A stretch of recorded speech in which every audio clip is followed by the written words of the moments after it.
Okay, so ito na nga, no? In this video, i-share ko sa inyo itong isang legit na crypto trading bot na proven na profitable. Right? It's not guaranteed na kikita ka kasi makikita mo may mga talo kang trades. But nakikita based on my feedback sa mga community ko, it's profitable, no? Kumikita sila. Hindi ganun kalaki, depende sa settings ng trading bot mo. And uunahan ko na po kayo, hindi po ito isang Ponzi scheme or pyramid scheme na katulad ng Qubits Cube. Legit po ito. It's been running since 2022 and nakapag-partner din siya with big centralized exchanges katulad ng OKX, Bybit, Binance, BitGet, mga ganyan. And makikita mo rin yung mga booth sa mga events place, mga big crypto events. So bago papakita sa inyo yung tutorial, bibigyan ko muna kayong quick summarization kung ano ba tong trading bot na to. So ang tawag sa trading bot na to is Cointech2U. I know medyo weird, ang weird ng pangalan niya, but dyan talaga yung pangalan nila no.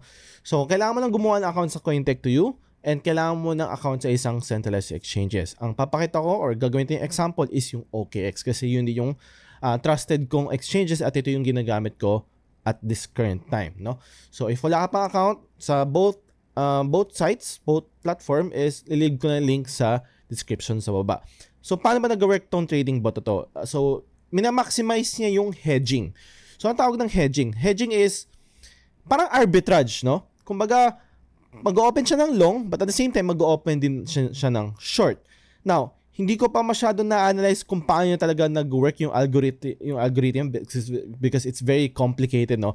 But mina-maximize niya yung profit mo through hedging nga. So, siguro pag mag-open siya ng long and short, pag nag-profit yung long, close niya.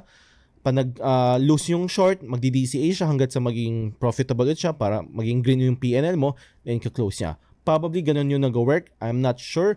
Ang importante is nakikita ko nagpa-profit ako sa bawat close na position niya. And dito wala ka nang kailangan gawin pa. It's basically ayusin mo lang yung setup mo, then wala ka nang gagawin. Antay mo lang, check mo na lang from time to time kung gusto mo makita kung ano na ba yung progress ng trading bot. But basically wala kang talagang gagawin, no.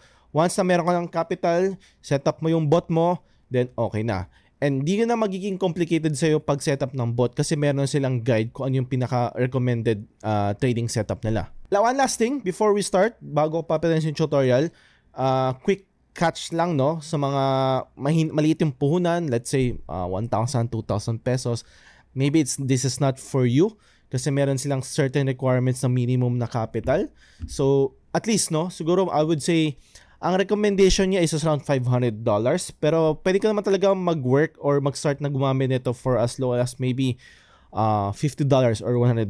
Pwede na yun, no? Pero ang recommendation talaga is $500. But ako, nag-start ako dito, $250 lang meron ako, plus yung babayaran kong gas fee, which is, ang minimum is kailangan meron ka laging 15 points. Again, I-explain ko mamaya sa tutorial. But yun ang ma-recommend ko is at least man lang kahit $100. Alright, so nandito ngayon sa desktop version ng Cointech2U. So pwede mo itong gamitin sa computer, sa laptop, or pwede mo rin siyang gamitin sa mobile. Meron din siyang mobile app na madadownload mo sa Play Store or sa App Store. Alright, so first things first is kailangan mo gumawa ng account. Link ay nasa bio. Now, ang kailangan mong gawin dito is kailangan mo lagyan ng funds.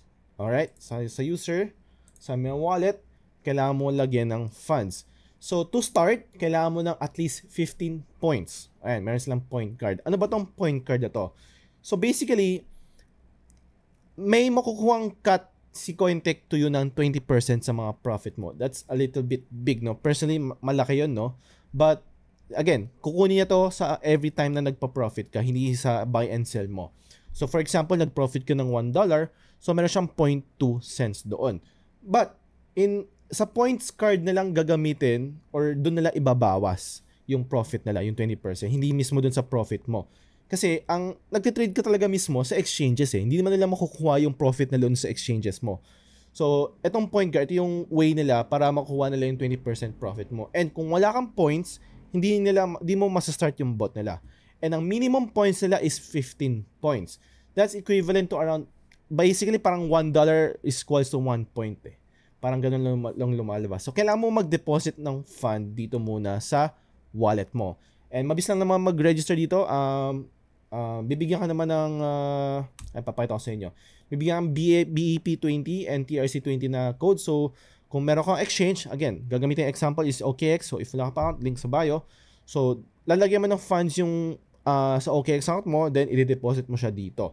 So, meron siyang mga, kung mas malaki kang mag-deposit, ayan, meron silang mas malalaking extra points for you, no? So, for example, if nagbayad ka ng $100, may makuha kang 110 points. Kung nagbayad ka ng, kung gusto mo 350 points, or let's say 600 points, $500 lang kailangan mong bayaran. Ang minimum is 15.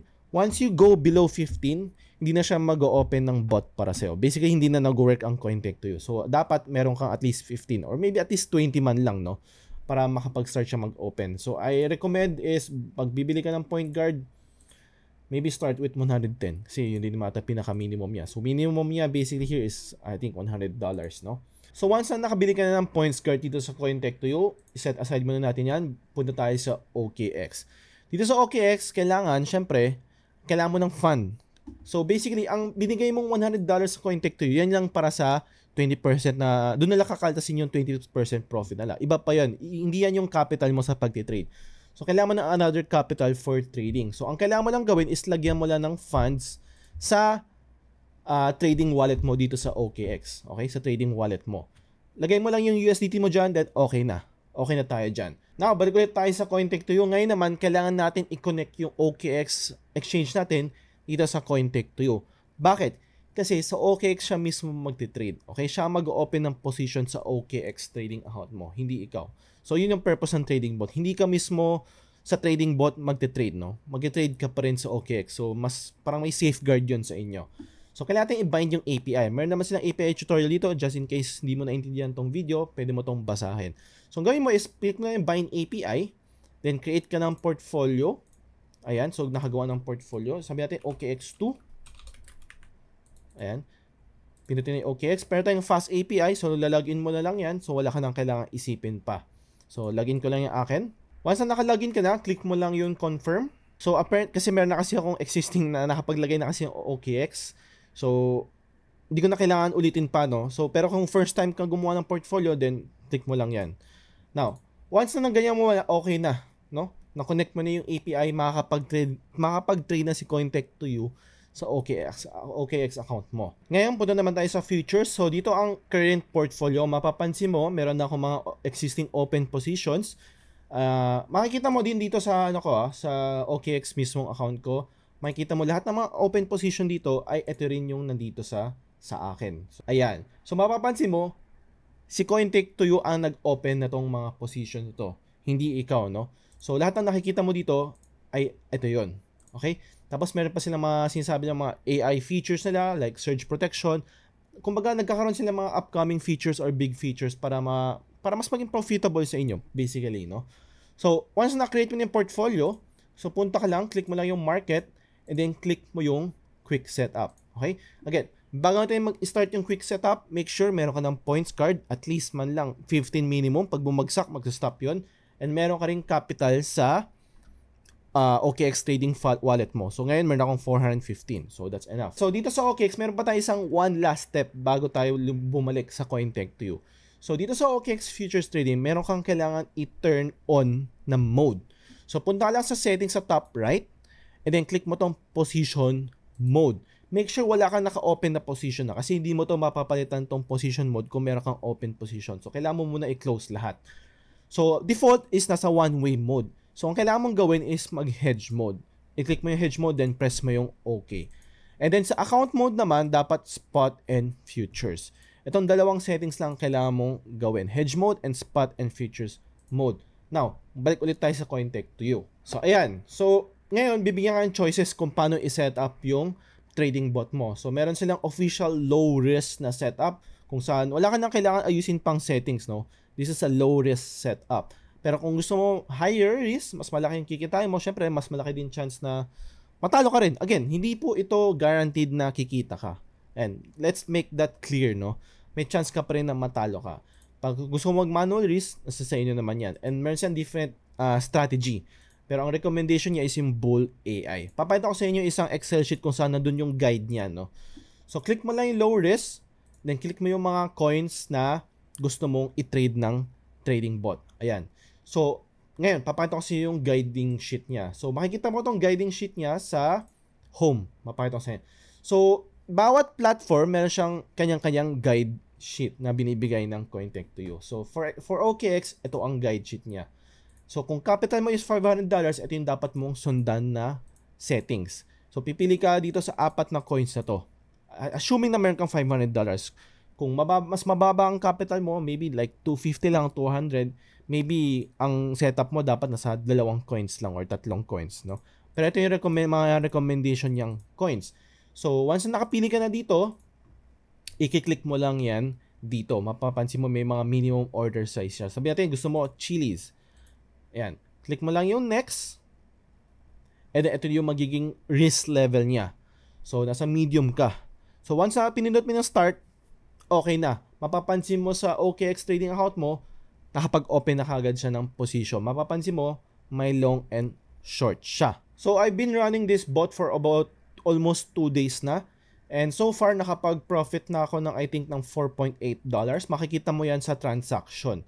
So, nakapag-profit na ako ng 3.18 USDT. Bawas na dyan yung profit or yung 20% na kikitain ng Cointech to you. So, mapapansin mo, out of 26 orders na ang na-close yung position.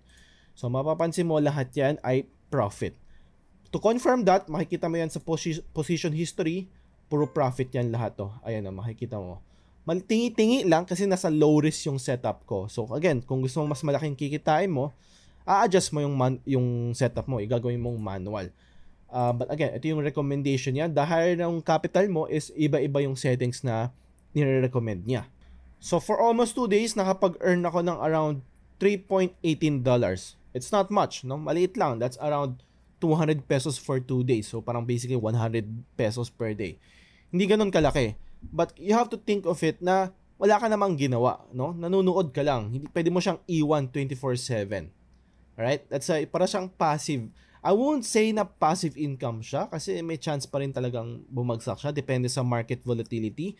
But I would say na it's a passive trading bot, no? Hindi mo kailangan siyang tignan lagi-lagi. Hahayaan mo lang siya naka-on 24/7. So here naman sa baba, makikita mo yung profit leaderboard. Sino doon ba yung magkano na kinikita ng mga gumagamit ng Cointech to, you know? So ni-record ko tong video, kakalampas na lang ng the next day, so wala pang daily. Pero kung titignan mo sa monthly, malaki kinikita ng mga tao dito, no? Sa around 1.2 million na ang kinita. $1.2 million ng kinita ng mga gumagamit ng Cointech to you. And kung titignan mo yung all-time, that's $63 million. This to show na matagal nang operating tong Cointech to you, no? It's legit. 100% hindi ka itatakbo, hindi po ito Ponzi kung saan meron siyang limited time, no? Wala po. As long as it's there still profiting, wala magiging problema dito. Alright? Yun lang naman talaga. So, di man ganun kahirap mag-setup, no? Lalo na meron na silang fast API. Wala ka nang kailangan tignan pang mga parang codes. Wala ka nang kailangan i-copy-paste na ganyan. Just make sure na ang points mo is hindi dapat babagsak ng 15.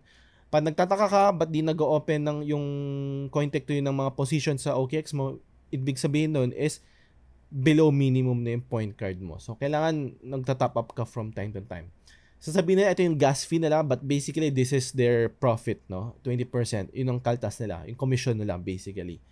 Medyo malaki. I mean, hopefully, in the future, babaan nila. But, it is what it is, no? Well, nagpa-profit ka naman, right? So, if meron kayong questions pa, if may something na medyo malabo pa sa inyo, comment nyo lang sa baba and I'm willing to help naman. Again, mga links ko sa description ay mga referral links yan. It's up to you kung gusto mo kong i-support o hindi. Pwede ka naman dumiretso ng Cointech to you na website or OKX na website. It's totally up to you. It's just to show na kung sinusupport mo, if you think this video is helpful, then show support by using my referral link. Diba? And besides that, subscribe, like, share. And again, if nakatulong to, yun na nga. Bye-bye.